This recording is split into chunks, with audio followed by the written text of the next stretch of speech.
Hello and welcome to part 1 of a special series where I play a new game that's being developed called Stargate Network.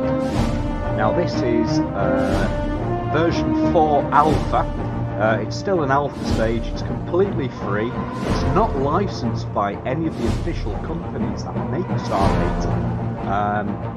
And it's been developed by fans for fans. I think it's mostly been developed in France. So we're going to do 4 parts. First video, we're going to look around the SGC, which is Earth. Have a look at the different rooms we've got available, and we'll look at the Stargate itself and the gate room. And then in part 2, we're going to look at the planet Abydos, which is the first planet they visit from the original film and in subsequent episodes. And then in part 3 and 4, we're going to look at 2 more planets that you can visit in this version of the game. So let's get into this. So we're going to click on. So let's have a quick look at the settings. There's not much settings. You've got the graphics settings here. I've got them on full because I've got a pretty decent computer. You can adjust the gamma there to make things a bit darker, brighter where appropriate. Select which monitor, etc. Audio, there's no settings at the moment. Gameplay, you can choose the language between French and English. You can show the HUD or show the crosshair or hide them, and you change your field of view. Just leave it on 90. And then the controls, so you can't map your individual buttons for walking around. You've got the Azerty, QWERTY, and then you've got the German and Switzerland versions, so we're going to stay on QWERTY. The only thing you can configure on the controls is the dialing program mapping. Now this only applies when you're on Earth in the SGC, because you use the computers in the control room to dial the gates. So as you can see, I've had to remap some of these because 1 or 2 of them doesn't work. I live in the UK, so I use the UK keyboard, and there was 1 or 2 buttons that didn't work, so I had to remap those. And then you've got your mouse/gamepad sensitivity, invert y-axis, and oh, you can remap the WASD, forward, left, right, back. Weapons and abilities. Now, there are no weapons in this version of the game. They are coming in the next version. So fire weapons doesn't actually apply at this stage, but you can jump and you can use objects in the world. So that's the settings out of the way. So let's have a look at the game itself. So we click play. It's going to take us through the Stargate.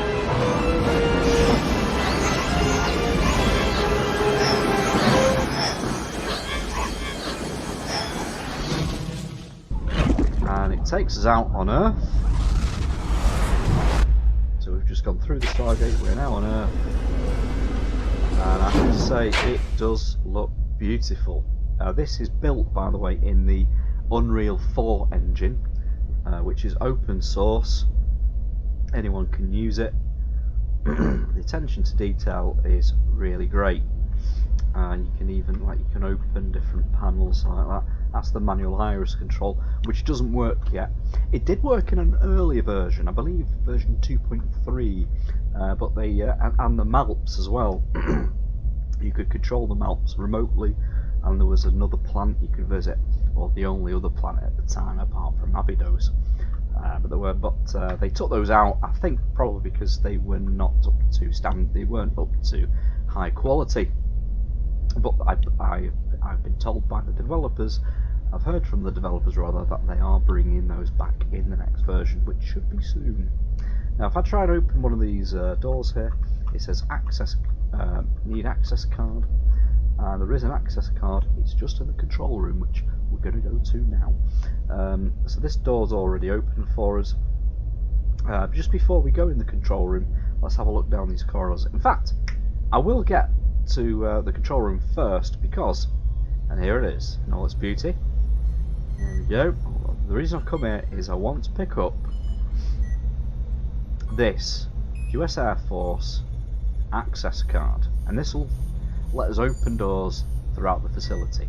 So we'll come back to this area in a few minutes, but let's have a look at the rest of the base.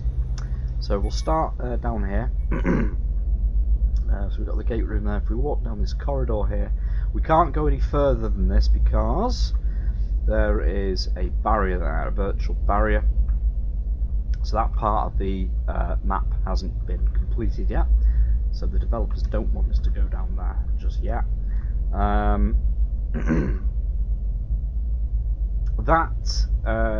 That leads up to the manual access, which takes you up to the surface. There's a stairwell there, but it doesn't do anything at this stage. They haven't built that, I don't think. As we go past the control room, we've got some doors here which don't lead anywhere. As you can see there in the bottom left corner, it does say work in progress. Oh, there's another door there to the control room, and these are just locked. That's the men and women, the lavatories. If we go down here, there's a locked door. There's a lot of locked doors basically. There's nothing, I don't think there's anything behind them. And then of course we've got the D3 door, of course is on the left, sorry, on the corridor. This leads out to the gate room. Interesting. Oh no, it doesn't. It leads out to the sort of lab slash interrogation room. But this should take us. No, I'm already lost. I'm already lost. I've not spent much time in the facility. I think I've only walked around it once or twice before. That brings us back out here.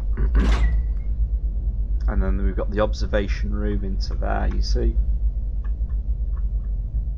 OCD, closing doors behind me. So yeah, and then you've got the other corridor down there. This is the C1. This is where the Malps live here, normally. So we wheel a Malp out remotely, and it will go up the ramp and through the Stargate. Yeah, this area does look pretty. I've already tried that door. So there we go. That's pretty much this floor done. We're going to go now upstairs into the sort of conference room, the observation room, whatever you want to call it. Oh, you've got another door here as well, which, of course, that's locked. That just leads to another area, which I think we've already been to. That is the lift, which they will be releasing in the next version. There was a version in the version 2.3, I believe, and yes, it does work. You just select which floor you want to go to, and it will take you there. I think in the next version of the game, there's going to be just one extra floor to explore. I mean, to build the whole thing, that would take forever. So let's have a look up here now. So this is the main sort of conference room. Got a little computer there. This is where they hold their daily briefings. And that is the General's office. That's where General Hammond or General Landry or General O'Neill, wherever they are. But it's not accessible at this stage. That door doesn't open. It used to in the old version, but it doesn't anymore. And we can do a few interactive things here. We can close this conference room blast door. Up again. Up there doesn't lead to anywhere, so let's go down the spiral staircase back into the control room. There's a little Easter egg here. There's a, as you can see there, there's a post-it note. And that is the address for Abydos, which we'll be going to in the next video, in part 2. We've got a lamp there, so there are not many, but there are a few interactive items in the world. A little lamp there. There's a coffee machine here, so if you press E there, the carafe, which is that jug. That's what it's called. It's called a carafe. Goes into the little onto the hot plate there and fills up with coffee, and then if you tap E again, pulls a cup, and if you tap E again, it drinks the coffee, and it plays a little audio clip from the TV series.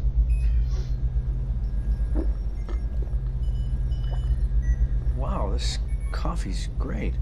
I was just thinking that. Yeah, is that cinnamon? It's chicory. Daniel Jackson and Samantha Carter there having a little chat. So, and now of course there's the sort of star map with the articulated little target arm there. Points to it. And we can also control these doors to the left and right here using these switches. Actually, no, that switch turns the alarm on. That's what that switch does. We're going to switch it off. But this button here, that closes C1, which is that door, and this should close C2. And then, of course, there is the main blast door, which is called the, I think it's called the blast curtain. And they close that, and they close that in case of any sort of emergency, in case they're getting attacked. Maybe there's a hostile force coming through the gates, or a bomb's about to go off. They hit that. Let's have a quick look before we go. Let's turn the lights on there. Let's have a quick look at the dialing computer. So as you can see, we've got the full dialing computer there. Now there's two ways to input the symbols in here. If you click down here, you can bring up a virtual keyboard where you can punch in the symbols, press enter, and then it will dial. Alternatively, you can use the keys on your keyboard. And again, if you remember when we looked at the settings at the key mapping section, there were options to remap your keys. In fact, what I've done, and this is really geeky, I've made this. If I can find it, there we are. I bought a cheap keyboard off Amazon, and I've stuck on there, as you can see, I've stuck on there all the symbols, so I can type symbols that I want, just like that. So I can go brilliant, fantastic. And I've even put the actual letter in the corner. I don't know if you can see that. So and if you think that's a bit weird, well, they actually have that in the actual universe. If you look there, if you look down there, you see that keyboard. They have a normal keyboard there with all the letters on, and then they have these dialing keyboards. So they do exist in the story canon, which is what I've done. Except mine, of course, is black, not white. Anyway, that's about it for this video. This is part 1. Join me for part 2. Where we will be activating the gate and we'll be arriving at Abydos. Join me then.